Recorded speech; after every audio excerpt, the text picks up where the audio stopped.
I welcome you, DK. Thank you. I didn't know if that was a compliment or just... I'm a poet, so I'm going to begin with lines from a poem written by the Irish poet W.B. Yeats and popularized by our own Chinua Achebe. Things fall apart, and the center cannot hold. Mere anarchy is loosed upon the land. Things fall apart, and the center cannot hold. And I start with those lines because I want to ask, why are things in such danger of falling apart in the country today? The answer is an open secret. Every time you look at our coat of arms, it's right over there, you will see the answer to that question. It's written under our coat of arms. We call it the Nigerian motto, and it says, unity and faith, peace and progress. Unity and faith, peace and progress. Unity and faith, because it is difficult to preach unity if you're not also offering faith. The unity of the country feels like it's under threat today because too many Nigerians have lost and are losing faith in the nation. Why is this happening? The answer is sad, but relatively straightforward. Where you have a soldier that has paid the ultimate price defending the territorial sovereignty of the country, perhaps in the northeast, and afterwards the government struggles for one reason or the other to care for the widow and orphans is left behind, people lose faith.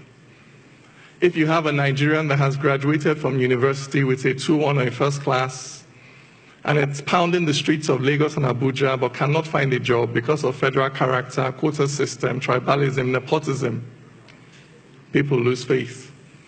If you have a mother that takes her child to the hospital and must watch that child die because that government hospital is on strike, or if it's not on strike, it has no drugs, or if it has drugs, she has to pay the full market price for treatment up front before they would consider this child, and she must then watch that child die in the corridor.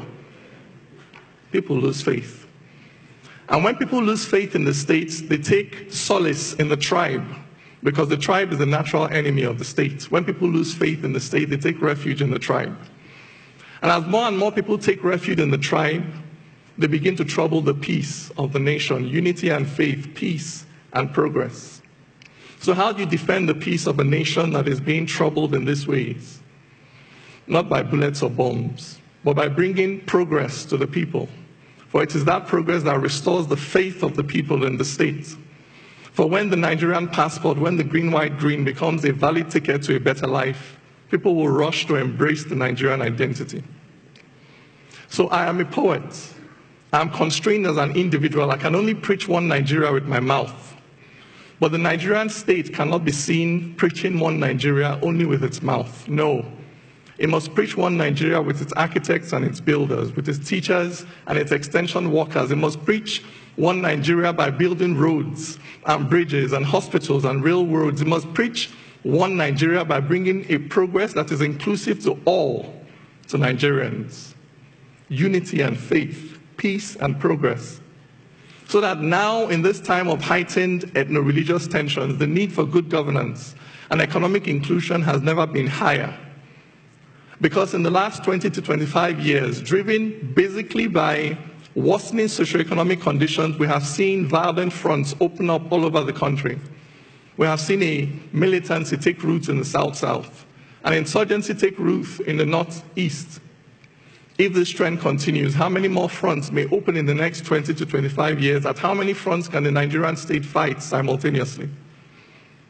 Therefore, the issue of good governance and economic inclusion has become an existential one for our nation. If we are not able to turn the tide and begin to effectively deliver a better life to Nigerians across board, then it is only a question of time before the Nigerian state begins to buckle under the increasing weight of these multiplying socioeconomic contradictions. But there is hope. In South Africa, in the aftermath of the collapse of apartheid, people predicted chaos and bloodshed. Those predictions did not come to pass, chiefly because of the decision of one man to stand up for the common good of all South Africans, white or black. We need the same thing to happen here. We need our government to commit to stand up for the common good of all Nigerians, regardless of faith, tribe, political affiliation. We need a government that will commit to investing, for instance, in infrastructure for all, investing in the roads that unite, in the bridges that bind, in the railways that connect, investing in our unity schools as they were meant to be, in the NYSC as it was meant to be, investing in creating heroes out of our sporting champions who daily demonstrate on the field of struggle that victory has nothing to do with faith and ethnicity and everything to do with hard work and tenacity. If we have a government that invests in these things, then there is hope. If we have a government that is committed to investing in providing jobs for our youths, affordable credit for our startup businesses, so that people feel that they have a stake in society, for those who have houses and cars of their own are less likely to go out on the street to burn the houses and cars of others. If we have a government committed to investing in equal economic opportunities for all Nigerians, then there is hope. If we have a government committed to investing in laws that are certain and knowable in advance, in a justice that is blind to the power, the wealth, the political office, the faith, the ethnicity of those who stand before it, so that Nigerians know that action A will attract consequence B, regardless of who you are, then there is hope. If we will commit to invest in a language of inclusion, in alternative interpretations of our own history and social realities, so that Nigerians see that poverty does not discriminate between North and South, that armed robbers do not obey the federal character principle. And when the River Niger bursts its banks, it does not just flood the homes of Muslims and non-indigents, that devastation does not discriminate, and the only way we can tackle it is by pulling together. If we can invest in narratives like this, then there is hope. Because that center, in those lines, things fall apart and the center cannot hold. That center is the commitment of the government to the common good, to the common wealth of this nation. Now, I am not the government, I'm just a poet. So I can only contribute my poems to this struggle for economic inclusion, for social justice and national integration. So I'm going to leave you this morning with a poem titled, The Wall and the Bridge.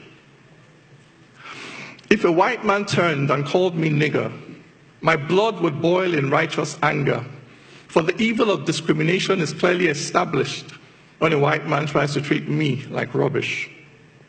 But if Hausas say Igbos are greedy and crude, and Igbos say Hausas are haughty and rude, and Ijaw says the Shekiri must die today, and Ezra tells the Zulu there is no other way. If Yorubas declare it is Awo or nothing, and we use federal character to share everything, so before you can even smile and tell me welcome, you must first ask me where my father is from. If those who were settlers but now indigents say those who are settlers can't become indigents, and the Constitution says we are all citizens, local governments keep issuing certificates of origin. If my brother passed JAM but can't go to uni because he is Tiv and he's not Kanuri, and UNIMAID has a quota for its catchment area, so he must go back to Benue or wait one more year. If it's okay to say it's not okay to marry someone just because they are Kalabari and that every tribe should have its own side, are we not then practicing apartheid? If you cannot buy land unless you're a native and cannot find work unless you're a native and cannot feel safe unless you're a native, how can we then say we're not primitive? Yet, you go to London and get their passport, then settle wherever, however you want. You stand there and fight for equality, but come back and start to use ethnicity.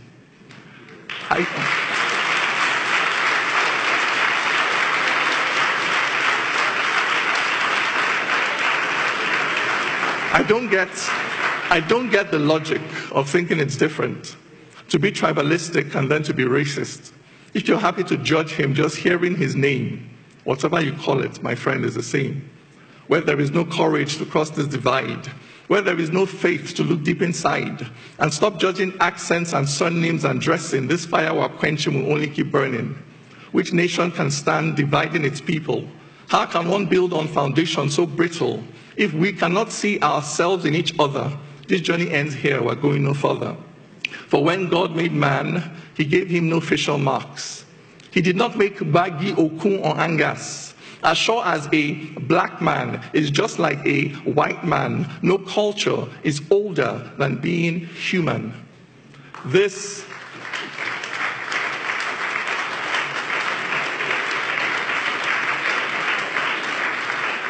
is the truth until we accept it. Our nation will stumble on its broken feet. For the same things can bind us that drive us apart. For the wall and the bridge are both in the heart. Thank you very much.